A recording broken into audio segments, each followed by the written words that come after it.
Very warm welcome to my presentation on masculinity in visual arts.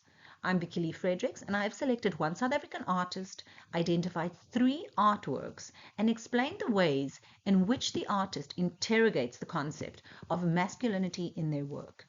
Themes that have been included in this discussion is the hegemonic masculinity, the subversion of hegemonic masculinity, and gender performativity prevalent in all the artworks discussed today.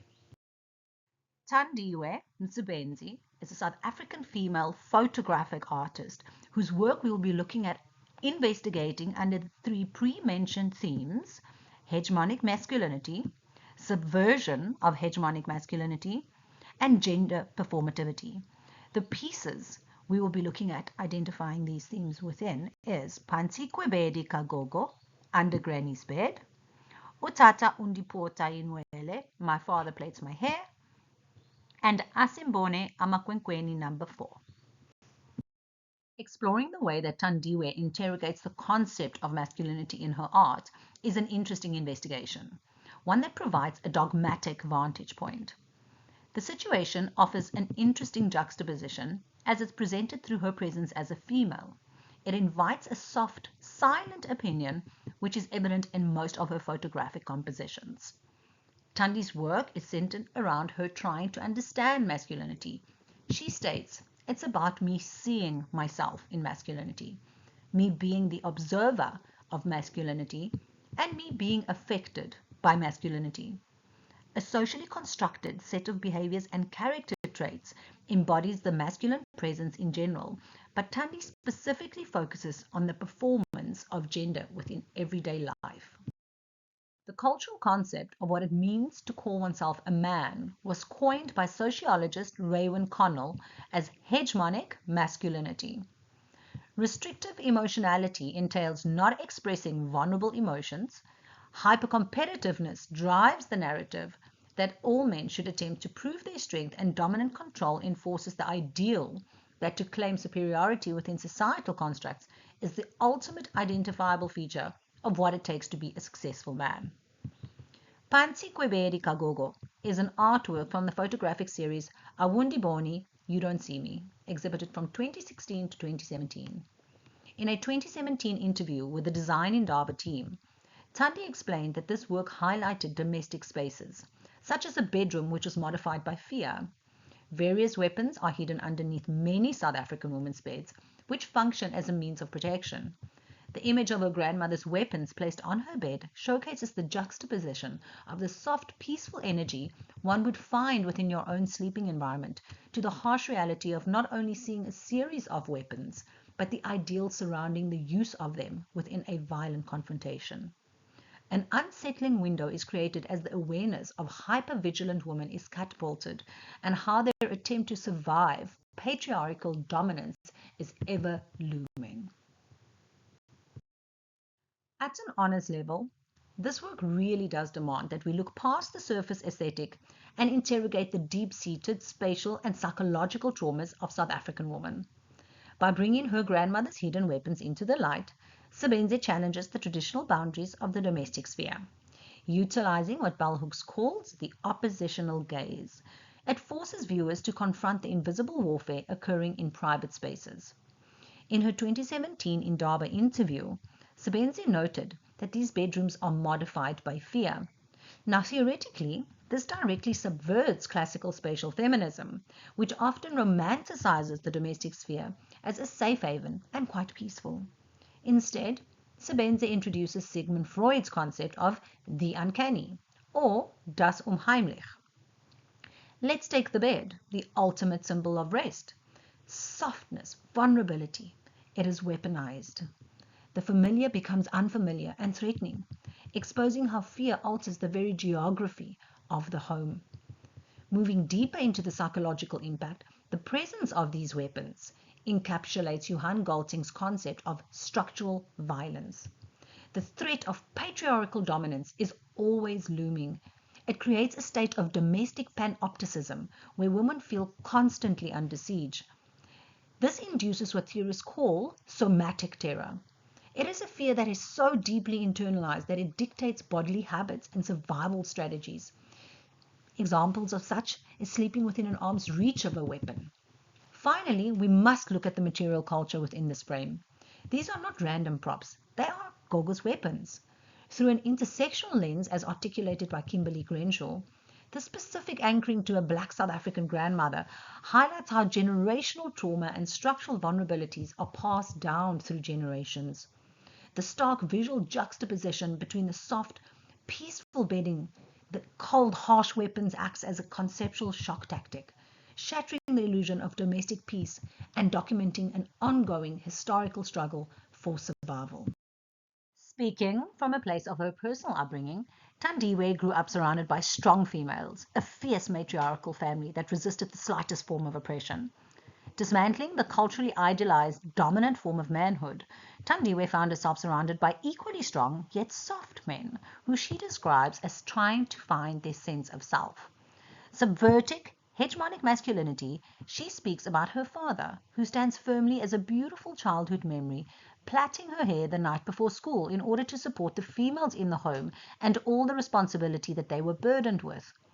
Equally reminiscent, she speaks of games that young girls and boys would play, and how crossing over into one another's environments would evoke negative responses as rigid gender norms dictated the societal boundaries.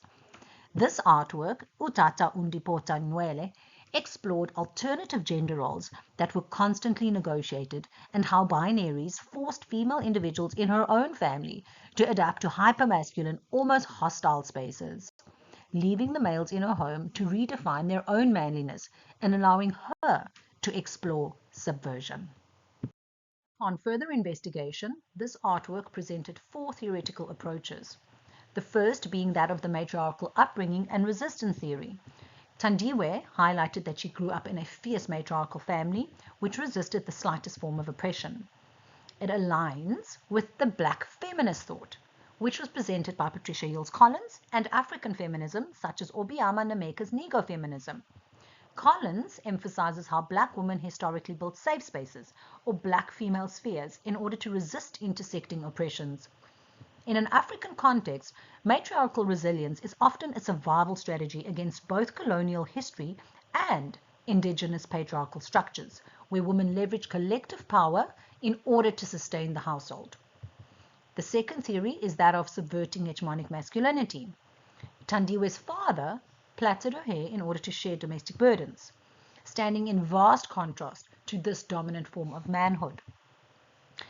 It directly illustrates the subversion of hegemonic masculinity as presented to us by R.W. Connell, where he poses that gender exists in a hierarchy. Hegemonic masculinity sits right at the top, demanding emotional detachment and dominance. By performing a traditionally feminized nurturing task like hair plaiting, the father embodied caring masculinities. This theory was highlighted by Nielsen and Eliot and told us that men who intentionally adopted values of care, interdependence, and emotional responsiveness, actively dismantling patriarchal dominance from within the home, adhered to this theory. Our third theory is that of rigid gender norms and childhood play. Children face negative responses when crossing into opposite gender games due to rigid societal boundaries. Tandiwe explained that this was further elaborated on by the gender socialization theory and doing gender by West and Zimmerman. Society enforces strict gender binaries from childhood through peer policing and social sanctions. But when children cross these boundaries, they violate the accountability structures of gender. It also reflects Judith Butler's gender performativity, which argues that gender is not inherent but an act repeated daily under social duress. The negative responders, Tandiwe notes, are the social mechanisms used to punish non-conforming performances. Our last theory is that of negotiated binaries and hypermasculine adaptation. The binaries forced women into hypermasculine hostile spaces, while men had to redefine their manliness. It utilizes the borderlands theory by Gloria Anzaldúa, and the concept of gender negotiation. When forced into hostile patriarchal environments, women often must perform tactical hypermasculinity or adopt aggressive traits, such as a defense mechanism to be heard or to be protected. Conversely, the men in her home had to engage in marginalized or subordinate masculinities, as suggested by Connell. Stripped of traditional patriarchal power by the fierce matriarchy or economic realities, these men were forced to deconstruct and reconstruct a new, softer sense of self outside of conventional societal expectations. Upon analyzing our third artwork, Sebenzi reiterates the non-fixed status conceptualizing gender performativity. Judith Butler, in her book Gender Trouble from 1990, introduced gender as a concept which should be identified as a fluid ideal that we create rather than something we are born with. Her book argues that gender is a series of learned acts that we feel propelled to adhere to. It suggests that societal pressures lurk behind its identifiable characteristics. Heavily influenced by society, the principles tell us what we are supposed to act like if we are to be identified as either male or female. As opposed to a conscious choice whereby you would choose, it is implied through performativity that gender should be done or enacted, not performed, which is what is done at birth as society sculpts the identity of a child through its own constructs. In Asimboni Amakwenkweni, number 4, the internal experiences of South African black women challenge societal norms of preconceived feminine and masculine ideals. Through symbolic imagery, the piece bridges tradition and modernity. Maintaining a cohesive presentation of all Thandiwe's artworks discussed within this presentation, we have provided theoretical substantiation for every piece. Within this artwork, we visit the first theory, which is Butler's theory of gender performativity. When we look at Thandiwe's work through Judith Butler's frame, we move away from the idea that gender is something that we are. Instead, gender becomes something that we do. Butler argues that gender is a socio-cultural fiction. It is sustained entirely through the regular repetition of bodily gestures, movements, and styles. By recognizing gender as an ongoing enactment rather than an internal biological truth, Sebenzi's artwork exposes how society sculpts identity from the very moment of birth. Theory number 2 is that of intersectionality and African feminism. Now, to fully understand Asimboni Amakwenkweni IV, we cannot rely solely on Western theories. Kimberly Crenshaw's concept of intersectionality reminds us that Black South African women do not experience patriarchy in a vacuum. Their lives are uniquely shaped by the overlapping legacies of apartheid, race, and culture. Scholars like Pumla Dineo-Qola highlight how these women must constantly navigate traditional expectations of womanhood while simultaneously carving out spaces to subvert them. Our third and last theory is that of visual culture and subversive repetition. Now, how does the artwork bridge tradition and modernity? Homi Bhabha's theory of hybridity shows that by mixing traditional African visual markers with modern art medium, a new space is created where fixed identity categories break down. Sebenzi uses what Butler calls subversive repetition.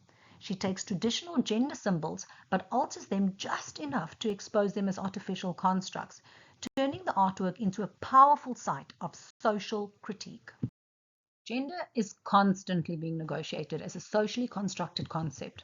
Challenging the conventional understanding of masculinity, Thandiwe's work provides intimate photographic narratives as she exposes the effects of patriarchal power while presenting alternative expressions of masculinity.